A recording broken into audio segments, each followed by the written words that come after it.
What's going on, people? It's your boy The Million Gaming, and today I'm here with 112,000 coin squad builder for you guys today.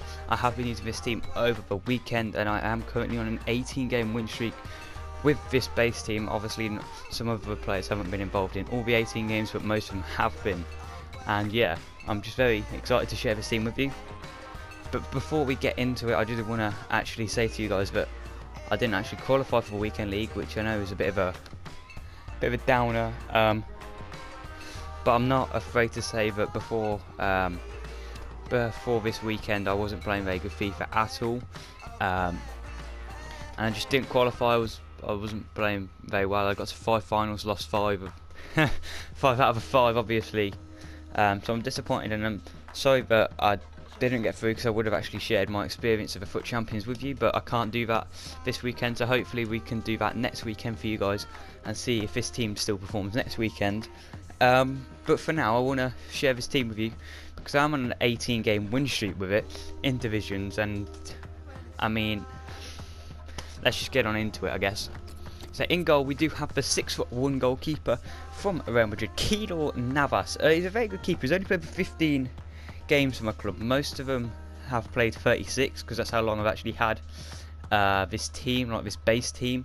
It's played in 4-3-2, one before it's played in this formation, but players have come in and out of the team quite often, as you'll see by their stats. Some of them have stayed in for a long time though, for all of it. So we do actually have Keylor Navas, very good keeper. I did have to Stegen before this, and he definitely is the cheaper option of Navas. He's like 11k cheaper.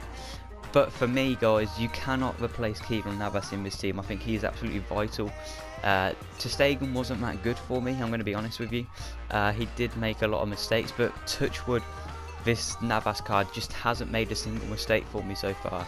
He's been absolutely insane. His diving is the key stat there. He's just very good at diving and reflexes, and he's just a quality keeper. And I recommend, if you're going to buy one player out of this team, it'll probably be this guy. Sick.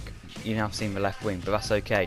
Going into a right back, we do have DeMarcus. He's played every single game I've had with this team, and this guy's quality. We could have gone for lots of Carvajal, Wijnaldum, informed Sergi Roberto, players like that, Danilo even. But for me, this DeMarcus card is the best right back in the BBVA, if not the game, I dare to say. He's obviously a quality player last year, and once again this year, he's very, very good for me. He's only got the 3 assists in 36 games, so that's okay, because I like my fullbacks to stay back in this formation, because you have to be very good defensively with the 4-3-3-4, as one of my mates told me the other day. So I do appreciate that, and I think he's a very good player. And yeah, I mean, I'd go for him just because of his height and his physicality. Going into the first centre back now, we do have Aymeric Laporte, once again a player who's played all 36 games I've had with this team, and this guy is very, very good. He's only 6'2", which I know is tall, but like I kind of like my centre backs to be 6'3" or over, but I think I've just contradicted myself, because I don't think even my centre backs are 6'3" or over in this team. But Laporte, he wins most things in the air, which I think is a really good benefit of him. Somehow he's got 2 assists and 1 goal from 36 games as a centre back. I know the 1 goal is a headed goal from a corner, but where the 2 assists come from, I don't know. He hasn't got a red card yet for me, touch wood again. He's been very, very solid. His pace isn't a factor. I mean, 65 pace, you'd be expecting him to be a little bit clunky. But for me personally, he's not been clunky at all, and I really do like this guy at the back, especially when he's partnered with this guy, Rafael Varane. He's 6'3", so I haven't contradicted myself completely. He's only played 17 games for me. Before I had Varane, I did have Timothy Kolodjiak, and if you can't afford this Varane card, Timothy Kolodjiak, I don't know how you spell it, it's like the most stupid name ever, but he plays for Sevilla and he's French. He is honestly the like-for-like replacement, because I believe he's got 70 pace, he's got good defending, good physical stats as well, and he was very solid for me. But I thought I needed to upgrade, seeing as I was going up into higher divisions, and this Rafael Varane card has definitely been the upgrade that the team needed. Obviously 77 pace, 85 defending, 78 physical, 6'3". He's been a very, very good card for myself. He's very disciplined, and him and Laporte work very well together, and they're just solid. And if something does get past them, which hardly ever happens, Keylor Navas is 9 times out of 10 there to clear up for them. At left back, a player who I've also used for the duration of this team is Benoit Tremoulinas, a player I really enjoyed using on last year's FIFA, so I thought I'd give him a go. You could obviously put in the likes of Marcelo, Albert, Jose Gaio if you really wanted to, but for me Tremoulinas is the best left back I've used. I haven't actually used Albert or Marcelo, and I expect them to be very good, but Tremoulinas is a player who's always been solid for me on this year's FIFA at least. 3 goals, 4 assists in 36 games. He's only 5'8", but he does feel a lot taller because he's got good, like his physical's only 71, but he's very strong and he's just able to keep defenders at bay. The card's a very all-round stat, and he's just a very good player in general, to be honest. Going into the first central midfielder, we do actually have the CDM Casemiro. He once again has played all 36 games for me, and he's just a quality player.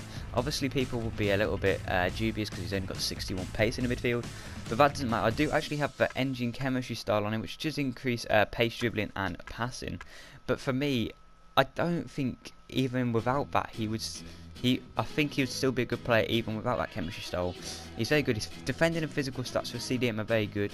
6 goals, 9 assists in 36 games. That's 15 goal contributions. It's not bad from a centre mid, who I do like staying back with a medium work rates. He does stay back quite a lot.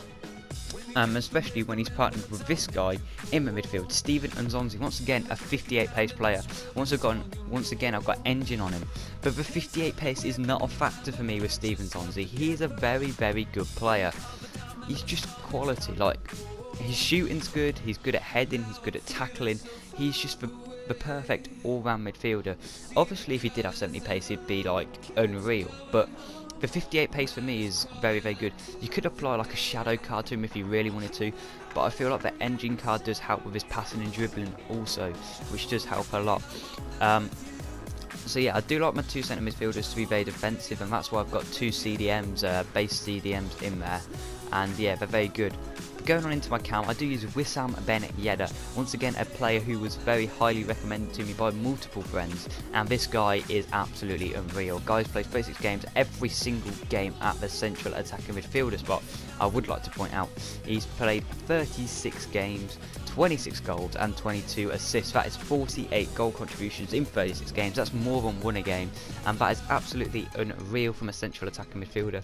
You can't really expect much more from a guy like that. High work rates really does help. He does get back, even though his defending is not the greatest, he does get back, but then he also does get forward, and his stamina is able to last for the whole game, which is a very nice stat to have as a cap.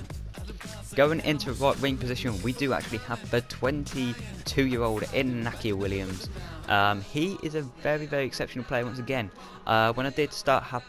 When I first had this team, I did have Carlos Avella at the right wing spot, but honestly, Carlos Avella is probably the most disappointing player I've used all year. I expected him to be really good. I've enjoyed him on multiple FIFAs, but this year's FIFA is just not there. Something is not right about him.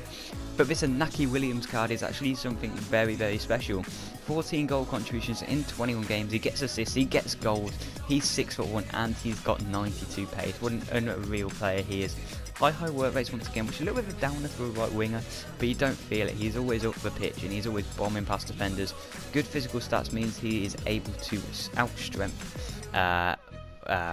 the left backs. And yeah, he's just a very solid player, and I would highly recommend you pick up this guy. Then we go on to the main man of the team. He obviously cost me 41,000k, but he's around about 31,000 coins on the market right now. But if you're a follower of the channel, you will have seen the Iago Aspas player review I did do the other day, and this guy was the first guy to actually be given a perfect 10. Obviously his goal to game ratio has actually slowed down since that video. I believe he was on like 14 goal contributions in 5 games in that video. But still, to have 56 goal contributions in 28 games that's just unreal. That's 2 goal contributions per game over nearly a 30 game period. That is absolutely unreal, and I couldn't ask for much more from this guy. He's just quality. Like some games he is a little bit isolated and doesn't do anything, but then when he turns up, he really does turn up. He scores goals. If you give him an opportunity, he will score. He's just that good, and honestly, I'd really highly recommend picking up this guy. I can't vouch for his normal card. It might not be as good as this one, but if you can't afford his inform, I would say give his normal card a go, because I can't see it being much worse than this. And going into the last player of the team, we do have the Yannick Carrasco, a player who I also did play with you, and he's now on 38 goal contributions in 38 games. He's played 2 games before I actually used his team, obviously, but he once again is a very good player. He makes the right runs, and if you're still a player with you, you know how much I enjoy using this card. So that is the team right there. That is the team I am using at the moment, 112k. I think it's relatively cheap. I think most people could be able to obtain it, especially if you took the inform mass pass out and just put the normal one in. So yeah, I think this is a very good team, and I would highly recommend you buy it. But thank you guys for watching. If you did enjoy this video, please hit a big thumbs up. Subscribe if you are new to my channel. But for now, guys, that is all. Goodbye.